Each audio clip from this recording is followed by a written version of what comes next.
जोहार आप सब जन ला। मैं रेखा राठौर आज एक समस्या के बारे में अपन विचार व्यक्त करना चाहत हूँ कि हमार छत्तीसगढ़ में जो पलायन की समस्या है ओकर बारे में मैं थोड़ा आप मन से चर्चा करना चाहत हूँ। मोर हिसाब ले तो पलायन या फिर मैं कहूँ कि पलायन काला कथें।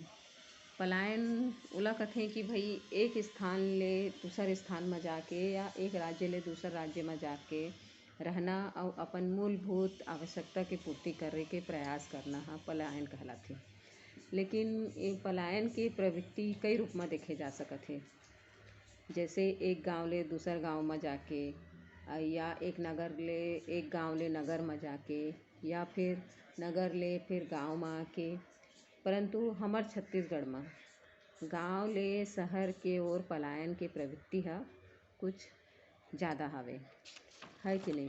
तो अब छत्तीसगढ़ में देखा जाए तो छत्तीसगढ़ में पलायन हमला बहुत बड़ी समस्या लगथे और हर साल हजारों भाई बहनी मन रोजी रोटी के तलाश में अपन घर बार ला छोड़ के दूसर प्रदेश में जाथे और मजबूरी में चल देथे और वहाँ जाके अपन रोजी रोटी कमात हवे।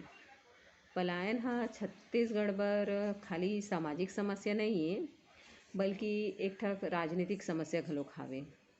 6 महीना किसानी के काम करथे हमार किसान भाई बहन मन और वो किसानी के होए के बाद में किसानी ख़त्म होए के बाद में जो हमार गरीब मजदूर मन हावे ओमन आमदनी के कोई ओमन के ठिकाना नहीं है ना। जैसे धान के खेती हो गिस ओकर बाद 6 महीना बाद में जब धान के फसल कटिस तेकर बाद में ओमन खाली रहथे तो सोचथे कि चल भाई खाली बैठे हन तेकर ले शहर में जाके कुछ भूती कमा लेबो और कुछ बुता कर लेबो तो हमार आमदनी के कुछ ये आ जाही करके।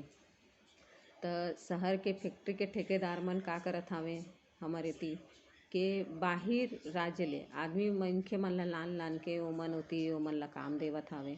और जो हमार छत्तीसगढ़ के जो वहाँ के रहने वाला है कि नहीं, जो स्थानीय आदमी मन है ओमन ला नौकरी नहीं मिल पाथे। और जो सरकारी योजना है जो सरकार बहुत सारा योजना चलाते हमार मन बा वो सरकारी योजना के लाभ भी नहीं पहुँच पाते हमार किसान भाई मन करा।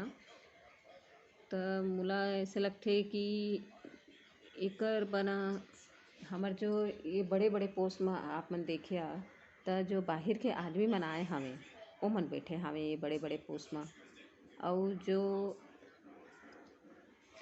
थोड़ा बहुत जो योजना चलत है हमार वहाँ तेमा कैसे होथे कि जो किसान भाई बंधु मन ला जो पैसा मिलना चाहिए वो पैसा ओमन तक नहीं पहुँच के बल्कि जो बीच में ये जे हावे सरपंच पंच जो बनाए हंगे हैं तेमन तक पहुँच जाते और जेला मिलना चाहिए तिहा तक कमीशन खा के थोड़ा बहुत पहुँच पात हवे। मतलब गरीब आदमी तक ओकर 25% मिल पात हवे। और मोला ऐसे लगथे कि ये पलायन ला रोके बा ऐसे नहीं है कि हमार जो सरकार है तेहा कुछ नहीं करत है। पलायन ला रोके बर जिला प्रशासन और पुलिस प्रशासन अपन कई दावा करत हवे लेकिन हर बार प्रशासन न तो पलायन ला रोके बर सफल होत हवे और न ही मजदूर मन ला पकड़े मतलब वो मन के जो भी वो है जो मजदूर मन के दलाल है ते मन ला पकड़े में कामयाब होत हवे।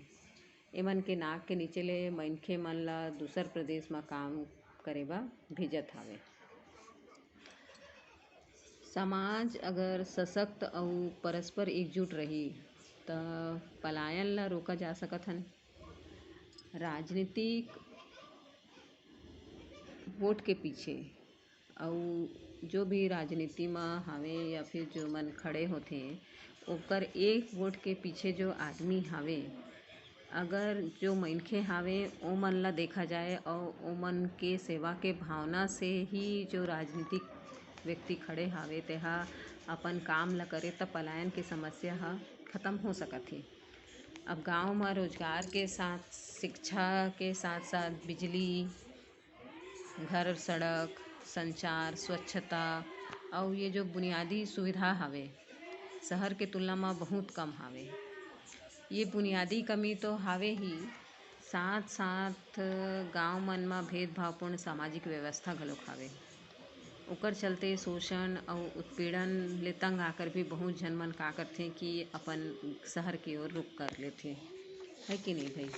और ये झन समझा कि ये पलायन खाली छत्तीसगढ़ के गरीब दुखी मन के समस्या है। ये पढ़े लिखे स्थानीय लइका मन ला काम धंधा नहीं मिलत हे त उहू मन आने प्रदेश में जाके अपन छोटे मोटे नौकरी करत हावे। और अब ये जो चलत हे ओमा हमन कोन ला काला दोष देबो, गलती तो हमन सबके हावे, है कि नहीं। आपस में हर छत्तीसगढ़िया एक दूसरे के टांग खींचे में लगे हावे और बाहर के आदमी मन यहाँ आके राज करत हावे। और मोर विचार से अगर कोई भी समस्या हवे त ओकर निदान नहीं, ऐसे बात नहीं है, हर समस्या के निदान हवे और ओकर निदान ला हमन ला ढूंढे बर लागही। सब झन ला इकट्ठा होके प्रयास करके आगे बढ़े बर लागही।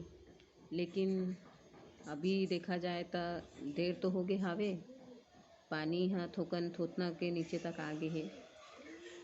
और कहे गए हैं कि भाई जब जागे तभे सवेरा। ए बर मोर हिसाब से सबसे पहली सरकारी योजना जो हावे तेहा गांव के जो गरीब मजदूर हावे या जो स्थानीय मनखे हावे ओमन ला ध्यान में रख के बनाए जाए भाई। दूसरा, जो 3 फसली खेती के प्रबंध किए जाए, धान और गेहूं के अलावा जैसे क्रेप क्रॉप जेला कहे जाथे कि नगदी वाला फसल के खेती ला बढ़ावा देहे जाए, जैसे कि सरसों, अदरक और लहसुन, गन्ना आदि मन ला। तीसरा मोर ये है कि खाद्य उत्पादन के प्रसंस्करण और जो भंडारण के छोटे छोटे सहकारी समिति बनाए के प्रयास किए जाए। चौथा है कि जो स्थानीय लइका मन हावे ओमन ला रोजगार में प्राथमिकता देहे जाए, फैक्ट्री में स्थानीय मनखे मन ला प्राथमिकता दे जाए।